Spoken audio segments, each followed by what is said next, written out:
നഗരത്തിൻ്റെ നടുവിൽ എല്ലാവരും കൊതിക്കുന്ന വലിയൊരു ഓഫീസ്. രാവിലെ 9 മണിയാകുമ്പോൾ തന്നെ ഓഫീസ് ജീവനക്കാർ ഓരോരുത്തരായി കയറി വരുന്നു. സ്കോട്ടും ടൈയും ധരിച്ച മാനേജർമാർ, കയ്യിൽ ലാപ്ടോപ്പും ബാഗും പിടിച്ച യുവതികളും യുവാക്കളും. ആർക്കും ഒരാളെ നോക്കുവാൻ സമയമില്ല. എല്ലാവർക്കും തിരക്ക് മാത്രം, എല്ലാവർക്കും സ്വന്തം അഭിമാനം മാത്രം. അവിടെ തന്നെ സെക്രട്ടറിയായ യുവതി മീര. വേഷം, സംസാര ശൈലി, നടപ്പ് എല്ലാം തന്നെ ഞാൻ വലിയ ആളാണ് എന്ന പോലെ. അവളോട് ചുറ്റും മറ്റ് സ്റ്റാഫുകൾ, ചിലർ സ്നേഹമുള്ളവർ, പക്ഷേ അധികം പേരും തങ്ങളുടെ പദവിയിലാണ് ജീവിക്കുന്നത്. അപ്പോഴാണ് ആ വലിയ ഓഫീസിന് മുന്നിലേക്ക് വലിയ ഗ്ലാസ് വാതിലുകൾ തുറന്ന് പതുക്കെ ഒരു യുവാവ് കയറി വരുന്നത്. കീറിയതും മുഷിഞ്ഞതുമായ ഡ്രസ്സ്, കാലിൽ പഴയ ചെരുപ്പ്, കയ്യിൽ ഒരു പഴയ ബാഗ്. അവൻ്റെ പേര് അരുൺ. അവനെ കണ്ടപ്പോൾ തന്നെ അവിടെയുള്ള ജോലിക്കാർ പറഞ്ഞു, ഇത്ര വലിയ ഓഫീസ് ഇവൻ ആദ്യമായിട്ടാണ് കാണുന്നതെന്ന് തോന്നുന്നു. ഇവനോടെ തൂപ്പ് തൊഴിലാളിയായാണ് വന്നിരിക്കുന്നതെന്ന് തോന്നുന്നു. അതെ, അരുൺ അവിടെ ഒരു ജോലിക്ക് കയറി വന്നതാണ്, ഒരു തൂപ്പുകാരൻ എന്ന ജോലിക്കായി. അവൻ്റെ മനസ്സിൽ വലിയ സ്വപ്നങ്ങളൊന്നും ഉണ്ടായിരുന്നില്ല. അരുൺ ഓഫീസിൻ്റെ നടുവിൽ തല താഴ്ത്തി നിൽക്കുകയായിരുന്നു. അപ്പോൾ മീരയും മറ്റു ജോലിക്കാരും അവനെ കണ്ടു അവൻ്റെ അടുത്തേക്ക് വന്നു. അവൻ്റെ മുഷിഞ്ഞ ഡ്രസ്സ് നോക്കി ചിരിയടക്കാൻ പോലും പറ്റാതെ മീര ചിരിച്ചുകൊണ്ടേയിരുന്നു. ഇവിടെ വരുവാനും ലിഫ്റ്റ് തുറക്കാനും ഒക്കെ ഇവന് അറിയുമോ എന്ന് മീര കളിയാക്കിക്കൊണ്ട് തന്നെ പറഞ്ഞു. ചുറ്റും നിന്നവർ ചിരിച്ചു. അവരുടെ ചിരി അരുണിൻ്റെ നെഞ്ചിൽ തട്ടി വീണു. മീര പിന്നെയും അരുണിനെ കളിയാക്കുവാൻ തുടങ്ങി. ഇവൻ്റെ ഡ്രസ്സും മൊത്തത്തിൽ കണ്ടാൽ തന്നെ അറിയാം ഒരു ദാരിദ്ര്യം പിടിച്ച വീട്ടിൽ നിന്നാണ് ഇവൻ വരുന്നതെന്ന്. ഇത്ര വലിയ കമ്പനിയിൽ ഇവന് തൂപ്പ് തൊഴിലാളിയായി കയറുവാൻ പോലും അർഹതയില്ല. എല്ലാവരും ഇത് കേട്ട് ഉറക്കെ പൊട്ടിച്ചിരിച്ചു. അരുൺ ഒന്നും പറയാതെ തന്നെ അവിടെ ശാന്തമായി നിന്നു. അങ്ങനെ അരുൺ ദിവസങ്ങൾ കഴിഞ്ഞപ്പോൾ അവിടെ തന്നെ മറ്റൊരു യുവാവുമായി പരിചയപ്പെടുന്നു.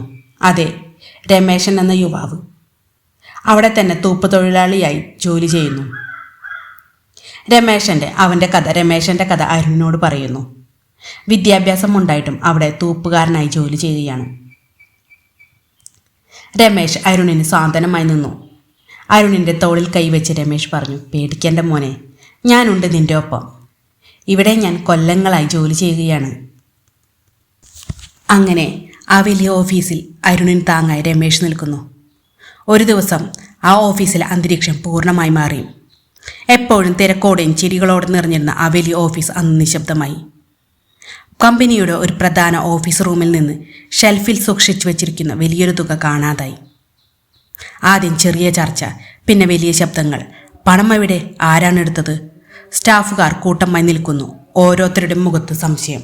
അപ്പോൾ കമ്പനിയുടെ സെക്രട്ടറിയായ മീര ദേഷ്യത്തോടെ തന്നെ മുൻപോട്ട് വന്നു. അവളുടെ ശബ്ദം കഠിനമായിരുന്നു. അവൾ ഉറക്കെ തന്നെ ഓഫീസ് റൂമിൽ വെച്ച് പറഞ്ഞു, ഇവിടെ ഇത്രയും കാലം ജോലി ചെയ്യുന്നത് ഒരാൾ മാത്രമാണ് ഈ റൂമിൽ. എപ്പോഴും കയറുന്നത്, തൂക്കാനും തുടയ്ക്കുവാനും ഒക്കെ കയറുന്നത് രമേശൻ തന്നെയാണ്. രമേശ് തന്നെയായിരിക്കും ആ പണം എടുത്തിട്ടുണ്ടാക്കുക. എല്ലാവരുടെയും കണ്ണുകൾ ഒരേ സമയം രമേശിൻ്റെ ഭാഗത്തേക്ക് തിരിഞ്ഞു. മീര വിരൽ ചൂണ്ടി പറഞ്ഞു, അതെ, ഈ കമ്പനിയിലെ പണം മോഷ്ടിച്ചത് മറ്റാരുമല്ല, രമേശ് തന്നെയാണ്. ഓഫീസ് ഒരു നിമിഷം പൂർണ്ണ നിശബ്ദമായി. രമേശ് മീരയുടെ ഈ വാക്കുകൾ കേട്ട് ഞെട്ടി നിന്നു. പണം വെച്ചിരിക്കുന്നത് അവിടെയാണെന്ന് രമേശിനറിയാം. കാരണം വർഷങ്ങളായി അവനാണ് ആ റൂമും എല്ലാവരുടെയും വൃത്തിയാക്കുന്നത്. സ്റ്റാഫുകാർ വരുന്നതിന് മുൻപ് ക്ലീൻ ചെയ്യുന്നത് രമേശും അരുണും മാത്രമാണ്. അതുകൊണ്ട് തന്നെ പണം മോഷ്ടിച്ചത് എനിക്ക് ഉറപ്പുണ്ട് രമേശ് തന്നെയാണ് എന്ന് മീര ഉറക്കെ തന്നെ പറഞ്ഞു. രമേശ് ഇതെല്ലാം കേട്ടപ്പോൾ വാക്കുകൾ പുറത്തു വന്നില്ല. അവൻ്റെ കണ്ണുകൾ നിറഞ്ഞു. ശബ്ദം പുറത്തു വരാതെയായി. വർഷങ്ങളായിട്ടുള്ള സത്യസന്ധത ഒരു നിമിഷം കൊണ്ട് സംശയമായി മാറി. അവൻ അവിടെ തന്നെ തല താഴ്ത്തി നിന്നു, ഒന്നും പറയുവാൻ പറ്റാതെ. കണ്ണുനീർ തടയാനാകാതെ കണ്ണിൽ നിന്ന് ഒഴുകിക്കൊണ്ടേയിരുന്നു. അരുൺ ഇതെല്ലാം അവിടെ നിന്ന് കണ്ടു. ഒരു നിമിഷം അരുണിൻ്റെ മനസ്സിൽ ഒരൊറ്റ ചോദ്യം, രമേശ് ചേട്ടൻ ഇങ്ങനെയൊരു കാര്യം ഒരിക്കലും ചെയ്യുകയില്ല. രമേശ് ചേട്ടൻ സത്യവും ന്യായത്തിനും വേണ്ടി മാത്രം നിൽക്കുന്ന ഒരാളാണ്, എനിക്ക് ഉറപ്പുണ്ട്. അങ്ങനെ ഓഫീസിലെ ജോലി സമയം കഴിഞ്ഞു. ഓരോരുത്തരായി ബാഗുകളെടുത്ത് വീട്ടിലേക്ക് പോകുവാൻ തയ്യാറായി. സംഭവിച്ചതിനെക്കുറിച്ച് പിന്നെ ആർക്കും സംസാരമില്ല. മുഖങ്ങളിൽ സംശയവും മനസ്സുകളിൽ ചർച്ചയുമില്ല. രമേശിനെ മാത്രം അവർ കുറ്റക്കാരാക്കി. രമേശ് ഒറ്റയ്ക്ക് ഒരു കോണിൽ നിന്നു. കണ്ണുകൾ നിറഞ്ഞൊഴുകി. അവനൊന്നും പറഞ്ഞില്ല, ഒന്നും ചോദിച്ചില്ല. അരുൺ ഇതെല്ലാം കണ്ട് നിശബ്ദമായി നിൽക്കുന്നുണ്ടായിരുന്നു. എല്ലാവരും പുറത്തേക്ക് പോകുവാൻ റെഡിയായി നിൽക്കുമ്പോൾ അരുൺ ആരും ശ്രദ്ധിക്കാത്ത നിമിഷത്തിൽ വേഗം തന്നെ CCTV റൂമിലേക്ക് കയറി. ഹൃദയം ശക്തമായി അവനെ ഇടിക്കുവാൻ തുടങ്ങി. അവൻ വേഗം തന്നെ കമ്പ്യൂട്ടറിൽ CCTV ദൃശ്യങ്ങൾ പരിശോധിച്ചു. അതെ, രമേശ് റൂമിലേക്ക് കയറി വരുന്നത് കാണുന്നു. അവൻ ഷെൽഫിൻ്റെ അടുത്ത് നിന്ന് തൂക്കുന്നുണ്ട്. പക്ഷെ ഒരിക്കലും ഷെൽഫ് തുറന്ന് പണമെടുക്കുകയോ ഒന്നും തന്നെ ചെയ്യുന്നില്ല. തൂത്തതിന് ശേഷം അവൻ ഓഫീസിൻ്റെ മുറിയിൽ നിന്ന് പോകുന്നുമുണ്ട്. അരുൺ ഈ CCTV ദൃശ്യങ്ങൾ കണ്ടപ്പോൾ തന്നെ മനസ്സിലായി, ഒരിക്കലും രമേശ് ചേട്ടനല്ല ഈ കുറ്റം ചെയ്തിരിക്കുന്നത്. മറ്റാരോ ഇത് ചെയ്തിട്ട് രമേശ് ചേട്ടൻ്റെ തലയ്ക്ക് വെച്ചിരിക്കുകയാണ്. അരുൺ ഉടനെ തന്നെ ആ CCTV ദൃശ്യങ്ങൾ അവൻ്റെ ഫോണിലേക്ക് ഡൗൺലോഡ് ചെയ്തു വെച്ചു. അരുണിൻ്റെ കണ്ണുകൾ ഒരു നിമിഷം നിറഞ്ഞു. അവനറിയാമായിരുന്നു രമേശ് ചേട്ടൻ ഒരിക്കലും കുറ്റം ചെയ്യുകയില്ല എന്ന്. പിറ്റേ ദിവസം ഓഫീസിൽ ഇതുവരെ കണ്ടിട്ടില്ലാത്ത വലിയ തിരക്ക്. അതെ, ഇന്ന് ആ ഓഫീസിൻ്റെ ആ വലിയ കമ്പനിയുടെ ഉടമ ഇന്ന് വരും. ഇന്ന് ചാർജ് ഏറ്റെടുക്കും. എല്ലാവരും മുഖത്തും ഭയവും ആവേശവും. മീര മീറ്റിംഗ് റൂം റെഡിയാക്കുകയാണ്. ടേബിൾ നേരെ വയ്ക്കുന്നു, ഫയലുകൾ ക്രമത്തിൽ വയ്ക്കുന്നു. എയർ കണ്ടീഷൻ പോലും 2 തവണ ചെക്ക് ചെയ്യുന്നു. സ്റ്റാഫുകാർ എല്ലാം മീരയുടെ ഒപ്പം തന്നെ ഓഫീസ് റൂമും മറ്റും റെഡിയാക്കി വയ്ക്കുന്നു. അപ്പോൾ പെട്ടെന്ന് വലിയൊരു കറുത്ത കാർ ഓഫീസിന് മുന്നിൽ വന്നു നിൽക്കുന്നു. മീരയും മറ്റ് സ്റ്റാഫുകളും പൂച്ചെണ്ടുമായി ആ ഉടമയെ സ്വീകരിക്കുവാൻ നിൽക്കുന്നു. എല്ലാവരും ഒരു നിമിഷം നിശബ്ദമായി ശ്വാസം പിടിച്ചു നോക്കി. അതെ, ഡ്രൈവർ വന്ന് കാറിൻ്റെ വാതിൽ തുറന്നു. ആദ്യം ഒരു ചെരുപ്പ് നിലത്തേക്ക് തൊടുന്നു. പിന്നെ അവൻ പുറത്തേക്ക് ഇറങ്ങുന്നു. ഒരു നിമിഷം ആരും സംസാരിക്കുന്നില്ല. എന്നാൽ ആ ഉടമയുടെ മുഖം കണ്ടപ്പോൾ മീരയുടെ മുഖം വെള്ളയായി. സ്റ്റാഫുകാർ എല്ലാവരും ആ ഉടമയെ ഒന്ന് നോക്കി.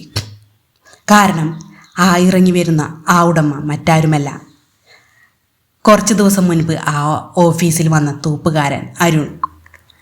അരുണിനെ കണ്ട നിമിഷം മീരയും മീരയുടെ സഹപ്രവർത്തകരും ഒന്ന് ഞെട്ടി. അരുൺ ശബ്ദമുയർത്തിയില്ല. പക്ഷേ അവൻ്റെ വാക്കുകളിൽ ഒരു ഉറപ്പുണ്ടായിരുന്നു. എല്ലാവരും വേഗം മീറ്റിങ്ങിന് റെഡിയാകൂ എന്ന് അവൻ ശബ്ദം ഉയർത്തിപ്പറഞ്ഞു. ഒരു ആജ്ഞ പോലെയായിരുന്നു അത്.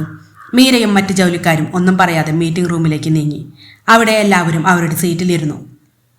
അരുൺ ആദ്യം മീരയെ നോക്കി, പിന്നെ മറ്റ് സ്റ്റാഫുകളെയും. അരുണിൻ്റെ മുഖത്ത് ദേഷ്യമുണ്ടായിരുന്നു. പക്ഷേ അത് അഹങ്കാരമല്ല, നീതിക്ക് വേണ്ടിയുള്ളതായിരുന്നു. അരുൺ പിന്നെ തുടർന്നു, ഞാൻ വിദേശത്ത് പഠിച്ചു.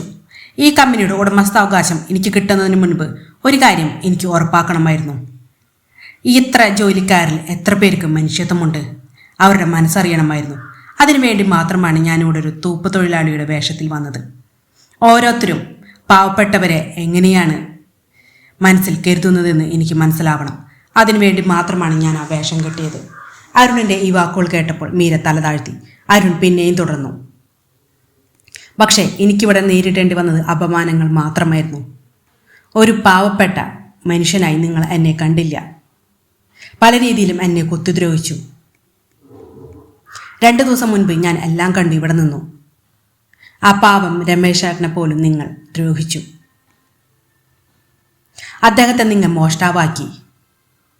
വർഷങ്ങളായി ഈ കമ്പനിയെ നോക്കി സൂക്ഷിച്ചു കൊണ്ട് നടക്കുന്നത് ആ മനുഷ്യനല്ലേ? ഒരു തെളിവുകളുമില്ലാതെ നിങ്ങൾ അദ്ദേഹത്തെ കുറ്റക്കാരനാക്കി. അദ്ദേഹം കുറ്റക്കാരനല്ല എന്നുള്ള ദൃശ്യം എൻ്റെ കയ്യിലുണ്ട്. ഞാൻ CCTV ദൃശ്യങ്ങളെല്ലാം തന്നെ നോക്കി. എന്നിട്ടും നിങ്ങൾ അദ്ദേഹത്തെ കുറ്റക്കാരനാക്കി. നിങ്ങൾ ഒരിക്കലും പാവപ്പെട്ടവരെ മനുഷ്യനായി കാണുന്നില്ല. മീരയുടെ കണ്ണുകൾ ഇതെല്ലാം കേട്ടപ്പോൾ നിറഞ്ഞു. അവൾക്ക് ഒന്നും പറയാൻ പറ്റാതെയായി. അരുൺ അവസാനം പറഞ്ഞു, ഈ കമ്പനി ലാഭം കൊണ്ടല്ല വലുതാകേണ്ടത്, മനുഷ്യത്വത്താലാണ്. ഇവിടെ പദവിക്ക് മുകളിൽ മനുഷ്യർ വളരണം. അരുൺ പിന്നെ നേരെ രമേശിൻ്റെ മുഖത്തേക്ക് നോക്കി. രമേശിനെ ചേർത്ത് പിടിച്ചുകൊണ്ട് പറഞ്ഞു, നിങ്ങൾ ഇനി മുതൽ ഈ കമ്പനിയിലെ ജോലിക്കാരനല്ല. രമേശിൻ്റെ കണ്ണുകളിൽ വർഷങ്ങളായി അടഞ്ഞു നിന്ന കണ്ണുനീർ ഇനി സ്വാതന്ത്ര്യമായി ഒഴുകി.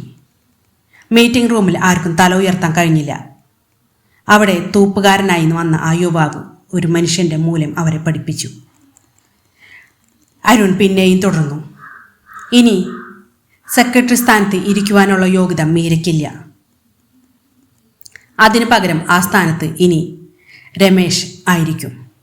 അദ്ദേഹമായിരിക്കും ഇനി സെക്രട്ടറി ആയിട്ട് ഈ കമ്പനിയിൽ തുടരാൻ പോകുന്നത്. മീരയ്ക്ക് ഇനി ഇവിടത്തെ പോലെ മറ്റ് സ്റ്റാഫുകളെ പോലെ സാധാരണ ഒരു സ്റ്റാഫായിട്ട് തുടരാം. പദവി മനുഷ്യത്വത്തെക്കാളും വലുതാണെന്ന് മീര കരുതി. ഇനി മുതൽ നിങ്ങൾ വെറും സ്റ്റാഫ് മാത്രമാണ്. മീറ്റിംഗ് റൂമിൽ നിശബ്ദത. മീരയുടെ കണ്ണുകൾ നിറഞ്ഞു. അവളുടെ മുഖത്ത് അഹങ്കാരമില്ല, ശേഷിച്ച പശ്ചാത്താപം മാത്രം. മറ്റ് സ്റ്റാഫുകൾക്കും ഇതേ അവസ്ഥ തന്നെ.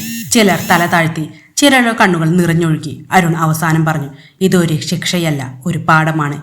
ഇനി മുതൽ ഈ കമ്പനിയിൽ ജോലി ചെയ്യുന്ന ഏതു മനുഷ്യനെയും പദവിയാൽ അളക്കുവാൻ പാടുകയില്ല. മനുഷ്യനായി മാത്രമേ കാണുവാൻ പാടുകയുള്ളൂ. അവിടെ എല്ലാവരും തങ്ങളുടെ തെറ്റ് അന്ന് വ്യക്തമായി മനസ്സിലാക്കി.